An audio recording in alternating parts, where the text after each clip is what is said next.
Welcome to another episode of Pathway to Purpose with Todd Angelucci. I am here today doing a solo podcast. I haven't done a podcast in a little bit, and I just am super excited as we approach or in the new year. Actually, as I'm doing this, it's January 8th of 2026, and I love I love doing podcasts for numerous reasons.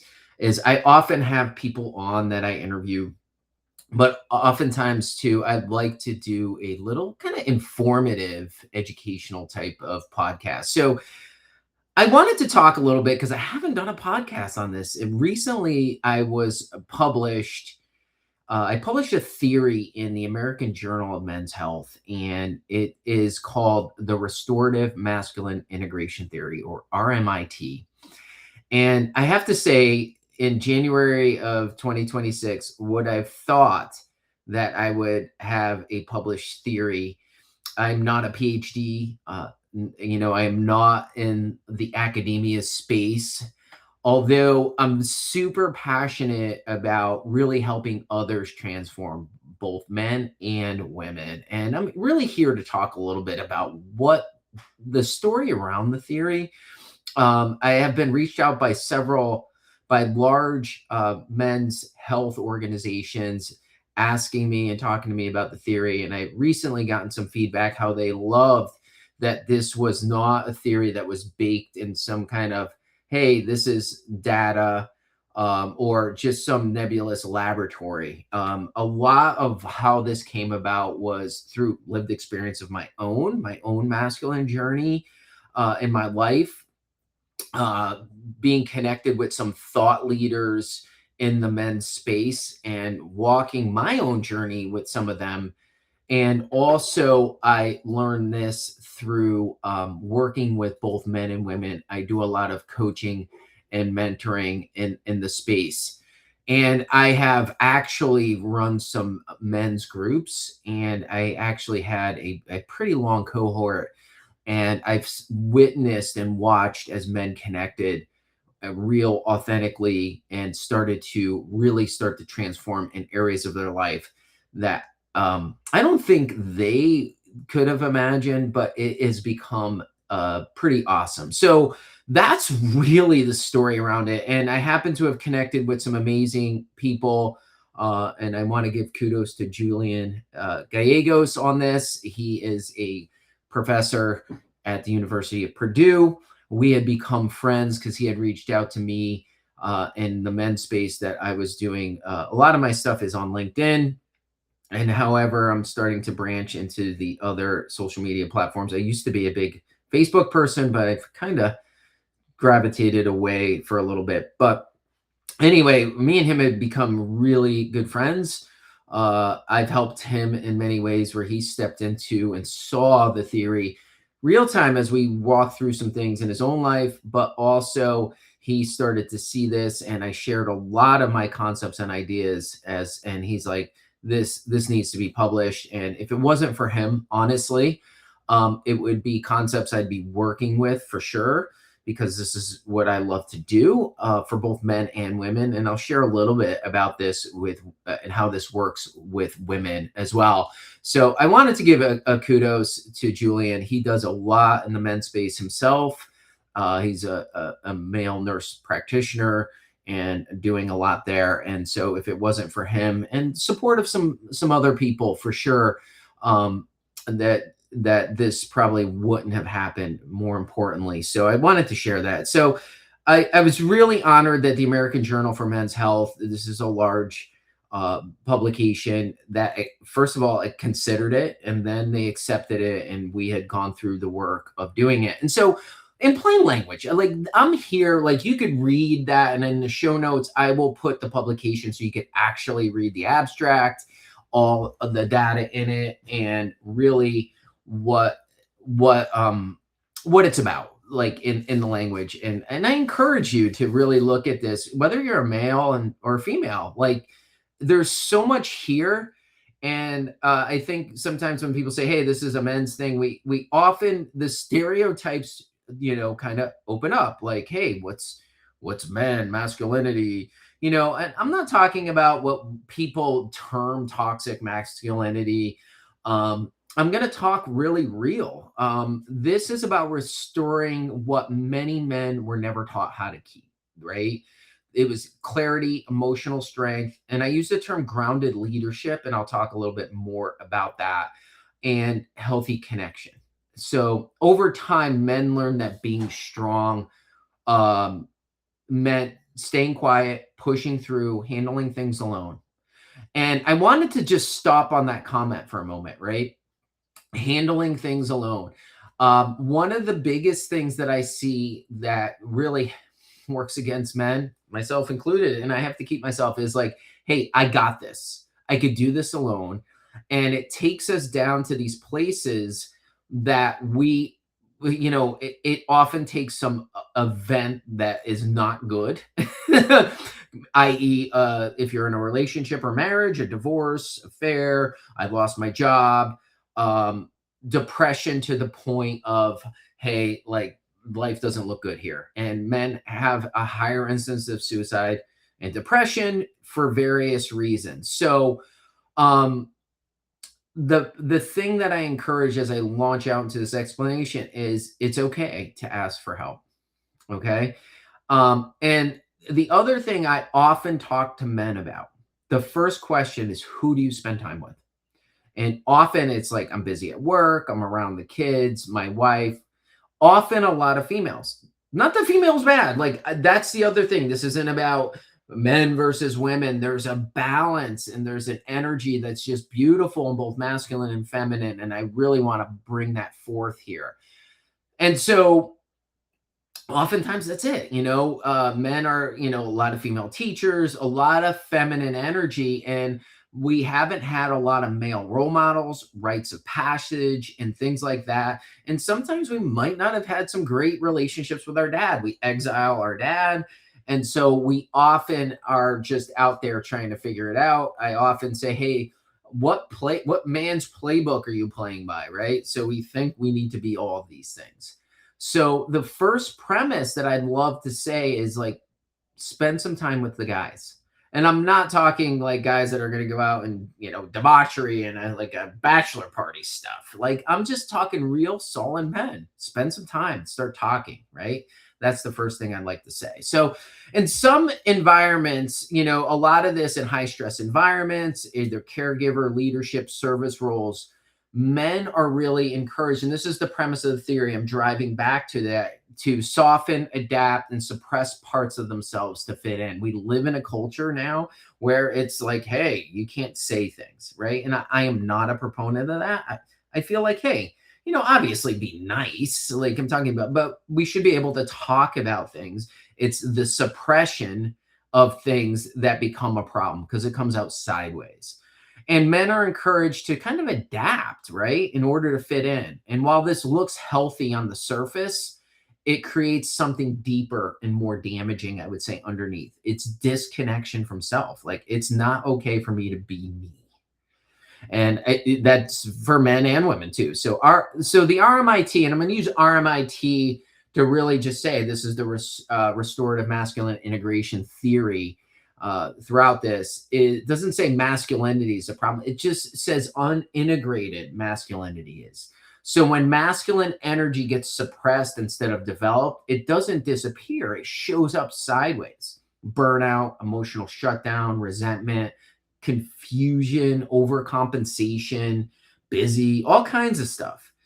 And it doesn't just affect men, it affects the relationships, families, teams, culture. It goes through anything. I was just on a call with somebody and I said, "Do you see how this framework affects work? Like how you are in work?" And like you could see this when you start to really explore it. It's really, really interesting to go through. So RMIT really offers a different path. It's not about fixing, right? I think that's the challenge, is like, hey, let's fix this. But it's about helping men come back into alignment with themselves, starting to open and explore, because then it becomes wholeness. So it's about helping men to reconnect to who they are, to learn to feel without losing direction, learning to feel, right? Like, hey, feelings, what are those? Right? And in a place, and I'll talk a little bit about that. I don't want this to go super long, but it may, because I have a tendency to talk a lot. Create to lead without posturing or controlling. Lead, like leadership. And I talk about grounded leadership. Create safety instead of tension. So we, the word safety gets thrown around a lot, but just creating the ability to just, hey, like, it's okay. We're here. It's safe. Like, you could be here. Show up with clarity instead of pressure, right? So when this happens, everyone benefits: women, children, coworkers, and communities. So there's a cycle that I discuss, and I'm putting it more into real life kind of components here. And what I wanted to talk about on this is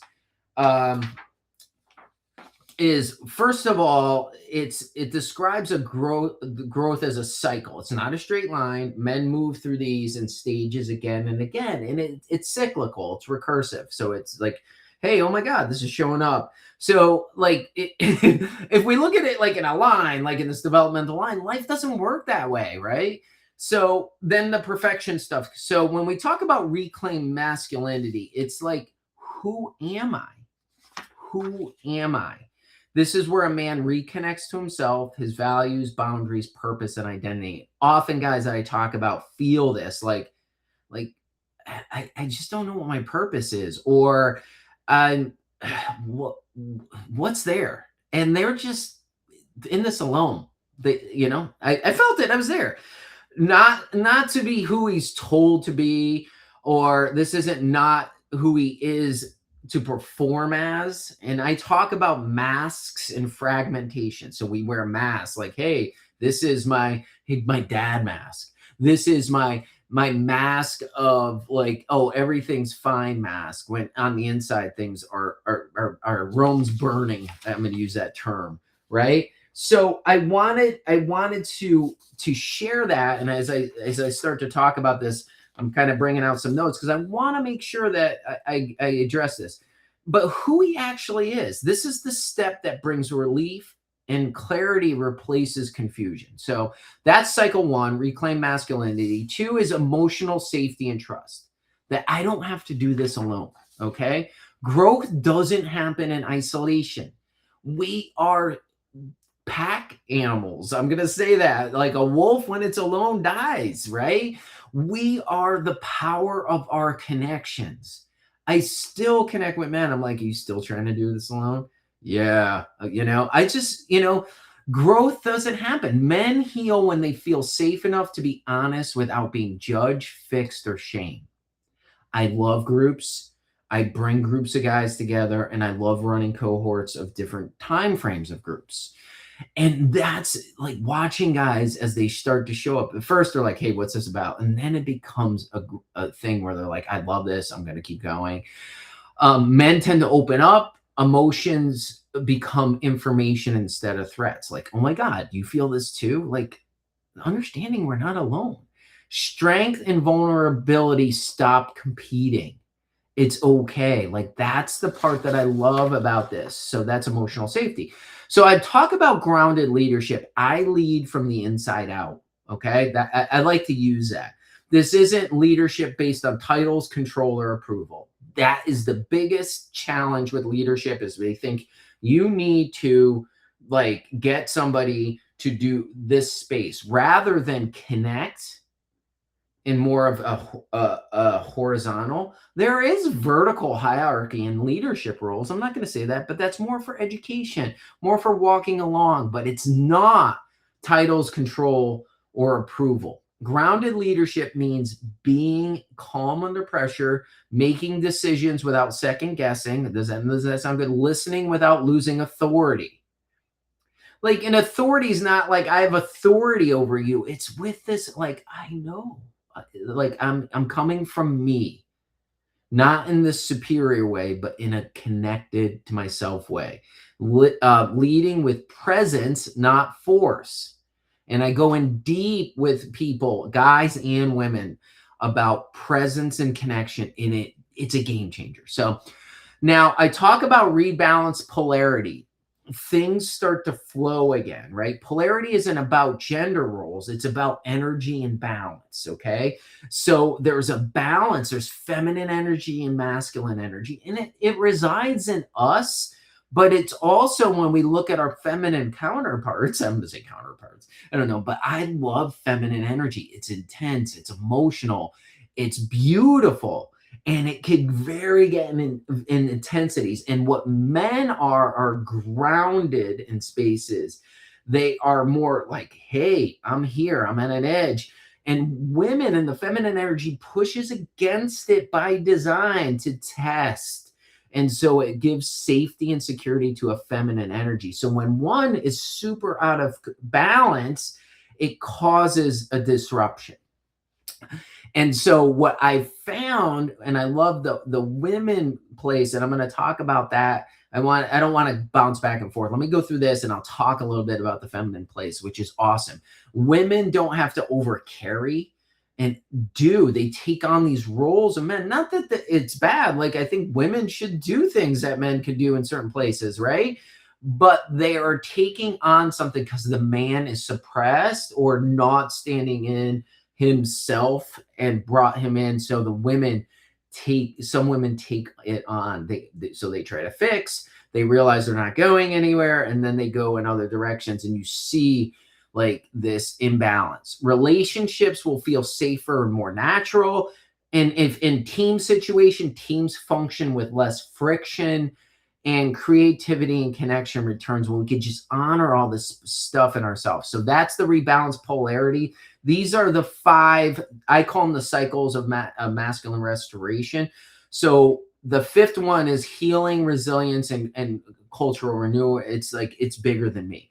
This is where personal growth applies outward. Men who are integrated model emotional strength, create healthier environments, influence a culture without preaching, and becomes anchors instead of liabilities. Remember, I talked about this anchored energy, this space where we're like, okay. And healing doesn't stop at the individual, it spreads. And so it affects our families. It affects all of these wonderful things like our work, and we bring it.